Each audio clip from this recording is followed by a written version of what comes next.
This is Gangbuster #1 from 1987, and I felt the need to clarify the year because this incredibly 90s character isn't even from the 90s. This comic is ahead of its time in some ways. This was about concurrent with Punisher's first ongoing, and I will be polite and say this isn't trying to cash in or milk that. Let me say up front, I really enjoyed this unsarcastically. Give the character a laugh now because it does look and sound like a flimsy character concept with a fucking big red dog on his shirt. Laugh at all that now because the comic is actually really neat. Like Marge Simpson says, potatoes. I just think they're neat. Homie, I just think they're neat. Homie, I just think they're neat.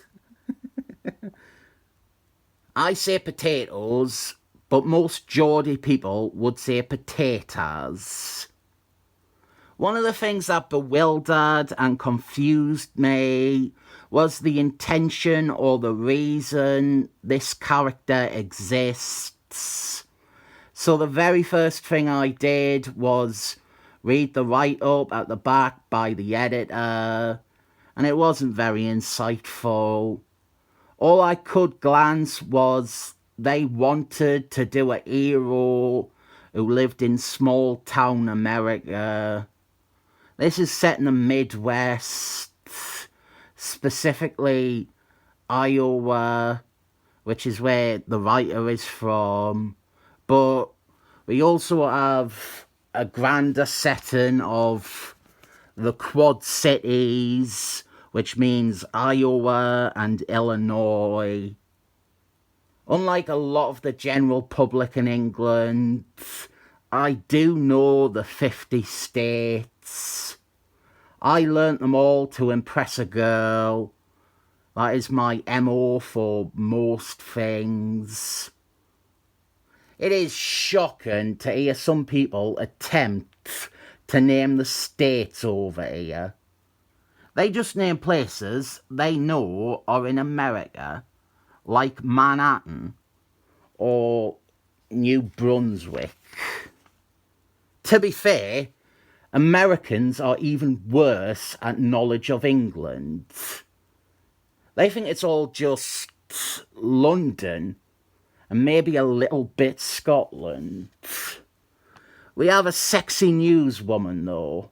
Straight away gets off to a good start when a comic has a character that I would learn the states to impress. There is a shopping centre opening. I think it's a shopping centre. That bit isn't very clear. But there's this new modern, sparkly shopping centre looking bit of architecture that has a grand opening soon. And this newswoman is reporting on it. To American viewers, I say shopping centre, but over there in the US of A, you call it a shopping mall. I hate people who call them malls over here. But what I hate even more, people over here who pronounce it as mal. Makes me bloody skin crawl. I remember there was an advert for the Metro Centre with Paradise by Coldplay playing, and the voiceover was some wanker talking with a faux Americanized English accent. Come to the Metro Centre, England's biggest shopping mall. Ugh. If you are advertising the Metro Centre, get an authentic Geordie. Get Gaza.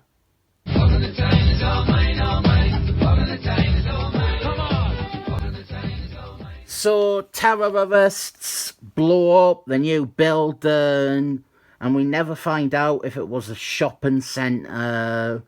And then the news crew are taken hostage.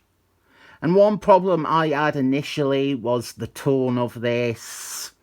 I wasn't sure what it was gunning for. You have a character with the design of gangbuster. You have, totally unfairly, subsequent depictions of gangbuster to contend with, which I will be talking about in a bit. And I thought Gangbuster was maybe a bit goofy, a bit silly. Like, I would have thought it was a bit of a parody, but it's not. There is maybe some satire in there, but for the most part, there is no obvious punchlines. Punisher 2099, that was sort of what I was thinking of. How old are you? 36. Caliber. And then on this page here, we have a theme of the series, or what was suggested as a theme of the series in the essay. Small town America. Something like this happens. A terrorist hostage crisis. Everyone and their gran knows about it. Everyone in small town America know each other, which I think I might take issue with. Iowa is quite large. The places where everyone knows each other are like those tiny towns on the outskirts. Maybe I am totally wrong. Maybe Iowa is tiny, and there's only like 40 people there, and the rest of the voters are Russian bots. And one of them people that you just saw is Gangbuster, and it is a bit of a mystery, but having read other appearances of the character, I already know which one it is.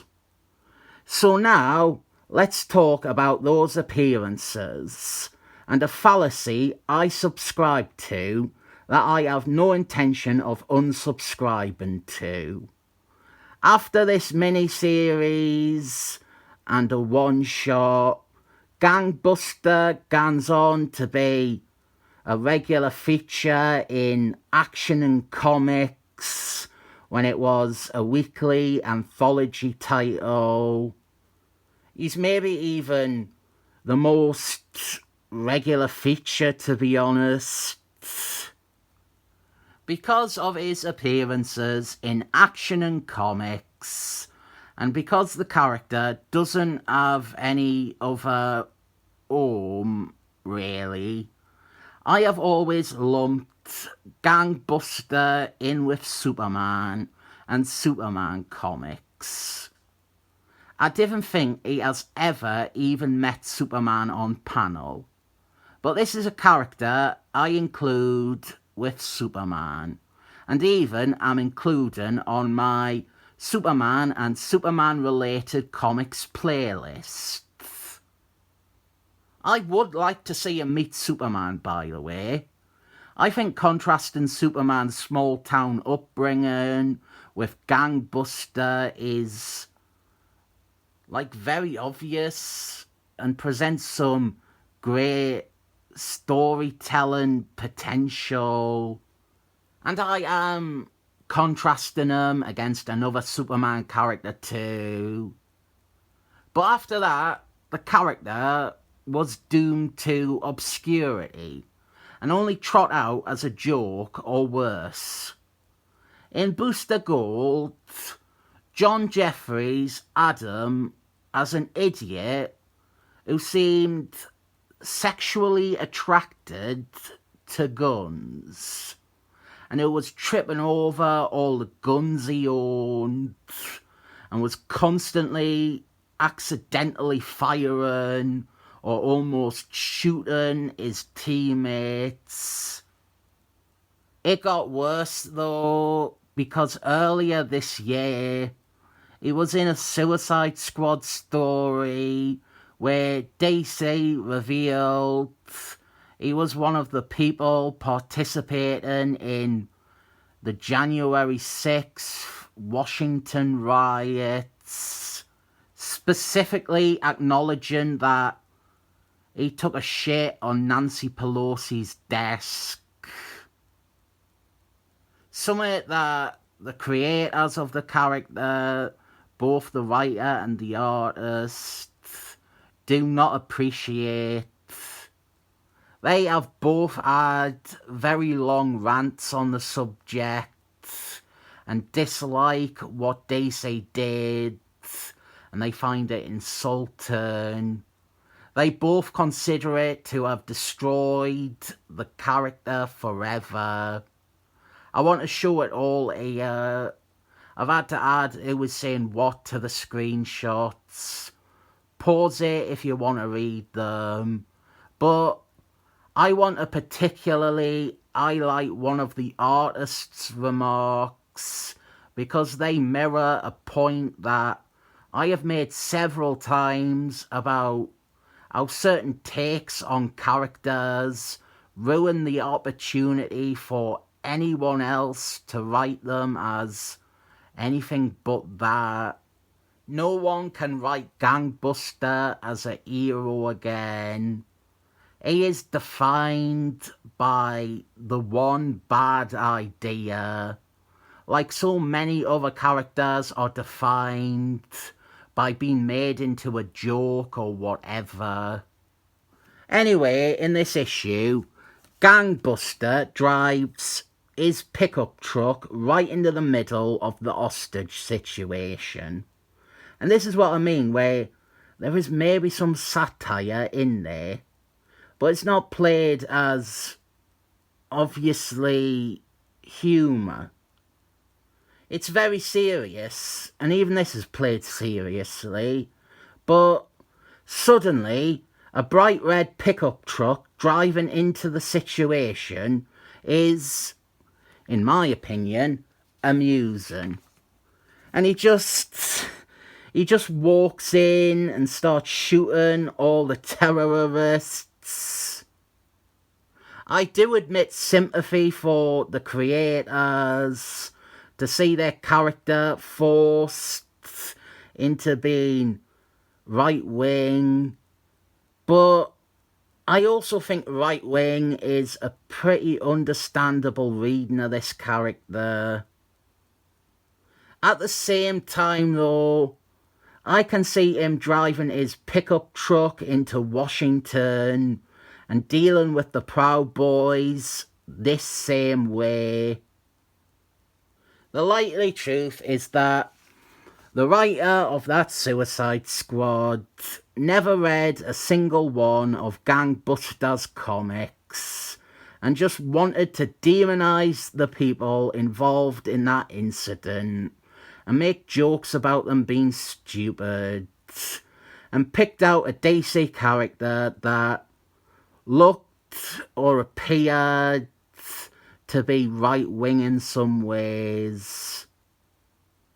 I think that it is also apparent that a lot more people would have fun with this than some drab modern Suicide Squad series where an ACK writer picks a bunch of obscure characters to violently kill off pointlessly rather than there being any subtext or meaning to their graphic ends. This is sort of silly though, but it's played straight. He shows up, he shoots everyone, and he saves the day. What would have made this better is if the pretty lady newswoman, if she swooned for him after he saved her. Maybe I am wanting it to become the parody that it doesn't seem to be, but that would have been a great punchline to the action sequence. But it is here where things get more exciting, because Gangbuster, he takes the newswoman hostage so that he can use her to get away without being arrested. And another quirk is that throughout the whole thing, throughout the whole issue, Gangbuster hasn't said a word. Then he lets her gun outside of town when he is safe and he has gotten away. I thought I wouldn't have all that much to say about this one, but then I read it and it was good fun. I am not sure how much legs the character ever had. 4, maybe, because of a dog. I think what was done with the character, making him right-wing, or rather alt-right, while I do think viewing him as right-wing is understandable, it was absolutely not okay to do it to the extreme that they did it. I rate this 7 caliber up.